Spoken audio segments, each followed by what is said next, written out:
Assalamualaikum warahmatullahi wabarakatuh. Pada sesi ini kita akan membahas tentang analisis hasil PKG. Pokok bahasannya yang pertama menganalisis hasil penilaian kinerja guru. Yang kedua, mengkonversi nilai ke angka kredit, dan yang ketiga, melakukan EDG atau evaluasi diri guru. Setelah nilai semua kompetensi dihasilkan oleh penilai yang sudah dibuat di lampiran 1C, maka sebelum penilai meminta persetujuan dengan guru yang dinilai, penilai harus memverifikasi data yang sudah ada. Tahapan verifikasi yang pertama adalah menentukan nilai pada format rekap hasil PK guru, yaitu lampiran 1C, diisi sesuai dengan nilai pada format laporan dan evaluasi PK guru lampiran 1B. Kemudian menentukan nilai untuk setiap kompetensi, yaitu dengan menjumlahkan skor untuk masing-masing indikator.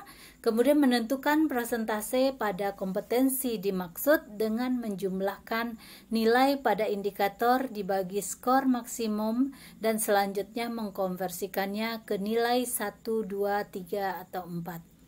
Yang ketiga, membandingkan bukti dengan hasil PK guru dan memastikan bahwa nilai sesuai dengan bukti yang ada.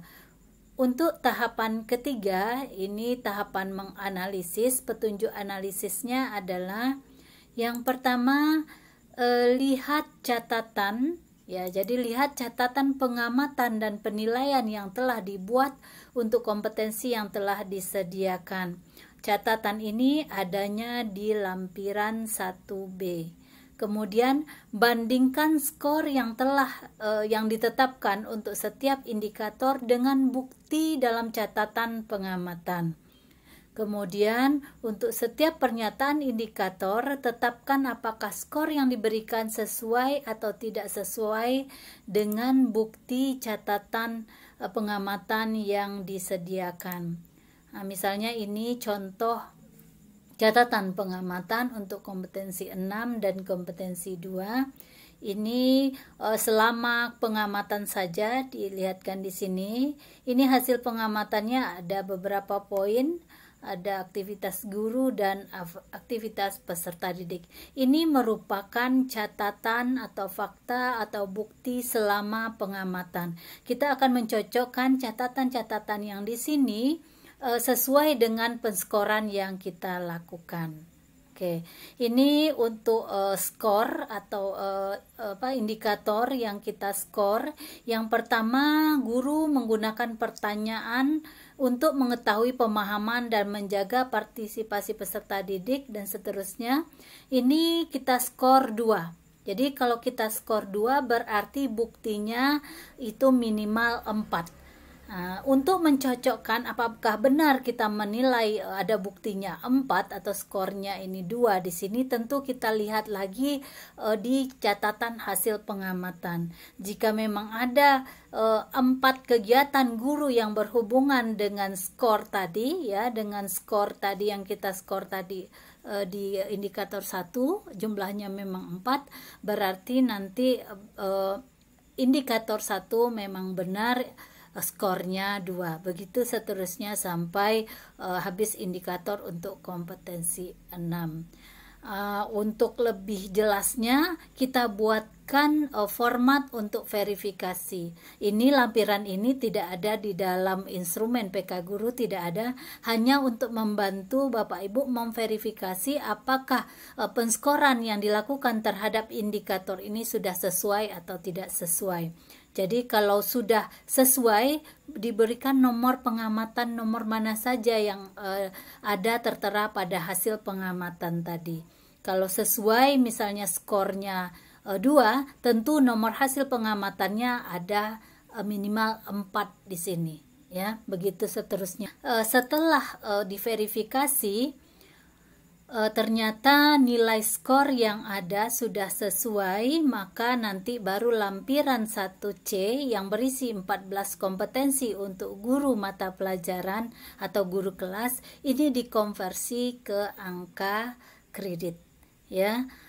Dikonversi ke angka kredit yaitu dengan rumus nilai PK guru per nilai PK guru tertinggi kali 100. Nilai PK guru tertinggi itu untuk guru mata pelajaran itu 56. Kemudian untuk nilai yang diperoleh itu tergantung dari nilai yang didapatkan dari 14 kompetensi tadi. Jadi nilai maksimumnya didapat 56 dari 4 kali 14. Karena nilai maksimum untuk satu kompetensi itu adalah 4. Kompetensinya ada 14, maka 4 kali 14. Jadi nilainya 56. Nanti juga akan berbeda untuk penghitungan guru BK, untuk penghitungan guru PAUD, untuk penghitungan pembimbingan khusus, ya. Nah, itu akan berbeda tergantung dari berapa jumlah kompetensi yang dinilai.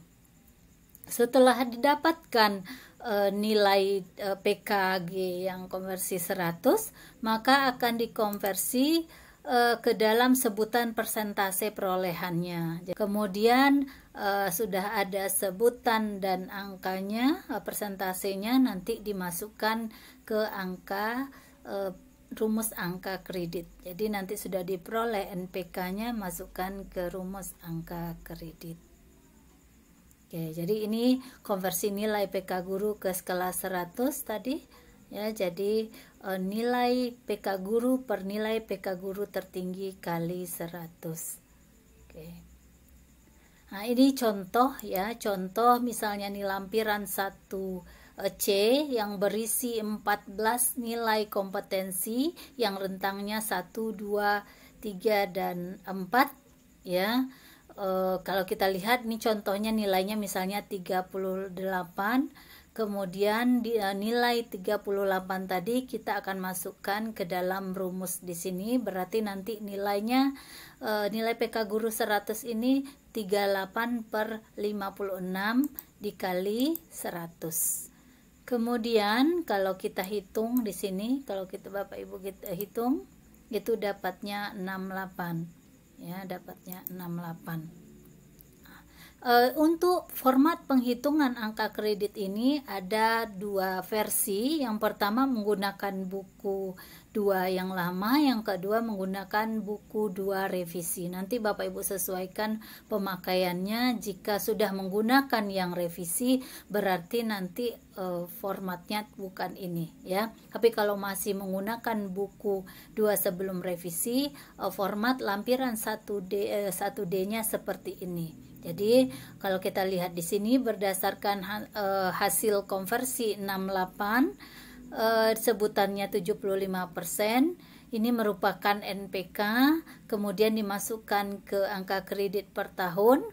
Misalnya di sini naik pangkat dari golongan 3B ke 3C butuh 50 angka kredit, maka angka kredit PKB-nya butuh 7, yaitu 3 PD dan 4 PI atau KI, kemudian AKP-nya maksimal 5, tinggal dimasukkan ke dalam rumus, ya. Di sini kemudian hasilnya nanti 7,2125.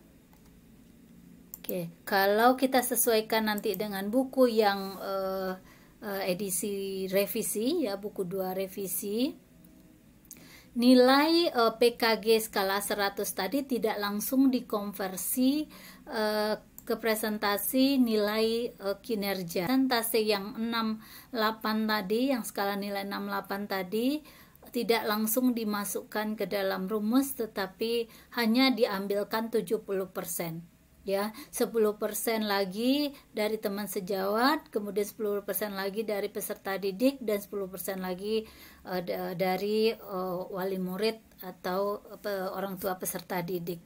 Untuk yang nomor 2, 3, dan 4 ini kuesionernya sudah ada atau sudah ditentukan di buku revisi. tinggal nanti memberikan kuesioner tadi sesuai dengan ketentuan yang ada di buku revisi.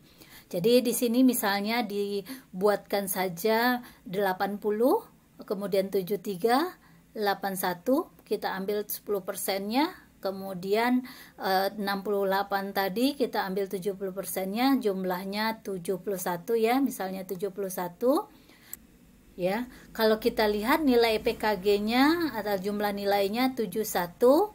Kalau yang tidak hadir atau tanpa keterangan, misalnya kita ambil di sini, misalnya Bapak Ibu tanpa keterangan di sini 2 hari, 100% dikurang A per 46 kali 100%. 4 ini adalah jumlah maksimal untuk Bapak Ibu tanpa keterangan. Itu totalnya 95,65%. Kemudian 71 tadi dari nilai PKG kita kalikan 95,65%, dapatnya 67,9. Dari 67,9 kita lihat di tabel atau konversinya itu sebutannya apa dan persentasenya apa. Ini ada di lampiran permennya, ada di ketentuannya.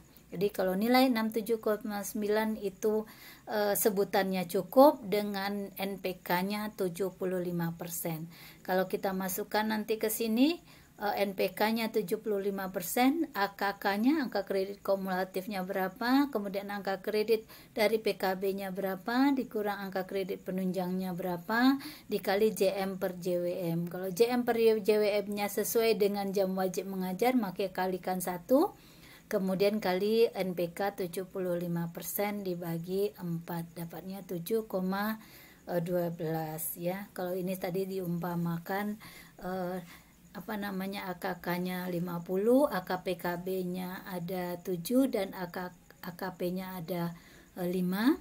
Kemudian JM per JWM-nya 1, NPK-nya 75%, kemudian dibagi 4. Jadi total angka kreditnya dalam penilaian kinerja itu 7,12 dalam 1 tahun. Oke, berikutnya adalah evaluasi diri guru. Evaluasi diri guru dilakukan di awal tahun. Ya, dilakukan oleh guru dengan mengevaluasi kompetensi yang dimilikinya. Syarat untuk EDG ini yaitu guru harus mengisi dengan sebenarnya untuk mengetahui atau mengidentifikasi kebutuhan dalam pengembangannya. Jadi EDG ini akan dilakukan oleh guru untuk mengevaluasi, kalau guru mata pelajaran atau guru kelas itu mengevaluasi 14 kompetensi tadi.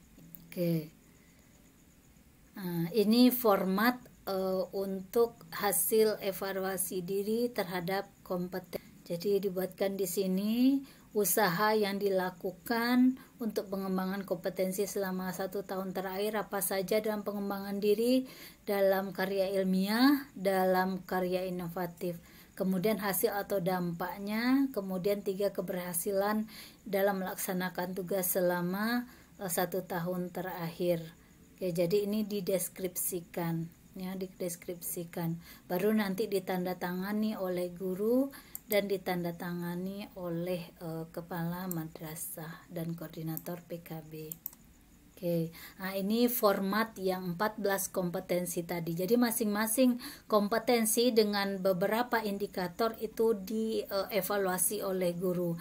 Evaluasi ini tentang kekuatan dan kelemahan yang dimiliki oleh guru terhadap kompetensinya tadi. Misalnya ini dicontohkan satu di sini untuk kompetensi 1, indikator 1. Saya dapat mengidentifikasi karakteristik belajar setiap peserta didik di kelas melalui data hasil belajar, namun belum memiliki buku catatan khusus kelebihan dan kekurangan. Jadi dideskripsikan kelebihan dan kekurangannya. Ya. Jadi hasil EDG tadi itu akan digunakan untuk perencanaan PKB. Oke. Selain dari EDG, untuk perencanaan PKB didasarkan tadi dari profil kinerja. Profil kinerja ini juga akan dilihat dari lampiran 1C. Jadi di lampiran 1C tadi kita sudah bahas bahwa lampiran 1C ini berisi semua nilai kompetensi. Jadi kompetensi 1 sampai 14 untuk guru mata pelajaran atau guru kelas. Jadi masing-masing kompetensi ini akan dinilai rentang 1 sampai 4. Ya, jadi akan ada nilainya di sini.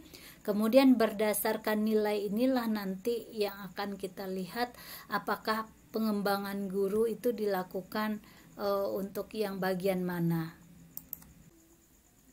Selain dari EDG, hasil PKG digunakan untuk profil kinerja, melihat kompetensi yang butuh pengembangan dari nilai yang ada.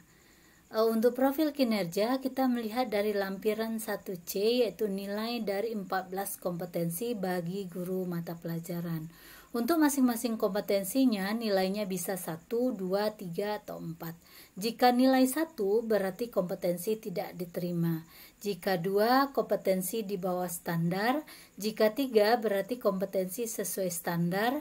Jika 4 berarti kompetensi di atas standar. Fokus perencanaan kompetensi PKB yaitu kompetensi yang 1 dan 2 ya. Baru nanti diarahkan ke kompetensi 3 dan 4. Ini contohnya ada 14 kompetensi. Kalau kita lihat di sini yang rendah adalah kompetensi yang nomor 2. Kemudian ada kompetensi nomor 3, nomor 6, dan nomor 7 yang masing-masingnya nilainya adalah 2. Jadi misalnya kalau kita lihat di sini yang kompetensi 7 penilaian dan evaluasi itu nilainya 2, maka nanti bisa saja direncanakan kegiatan PKB-nya itu untuk PD-nya adalah dengan mengikuti diklat atau seminar tentang penilaian. Kemudian untuk PI dan KI-nya, untuk PI misalnya membuat artikel tentang penilaian misalnya. Oke. Setelah kompetensi ini dilihat mana yang rendah dan ditetapkan perencanaan PKB-nya, barulah nanti guru dan koordinator menetapkan perencanaan PKB dalam laporan kendali ya, catatan di laporan kendali kinerja guru. Oke Bapak Ibu, sekian bahasan kita hari ini, semoga ada manfaatnya. Wabillahi taufiq wal hidayah. Wassalamualaikum warahmatullahi wabarakatuh.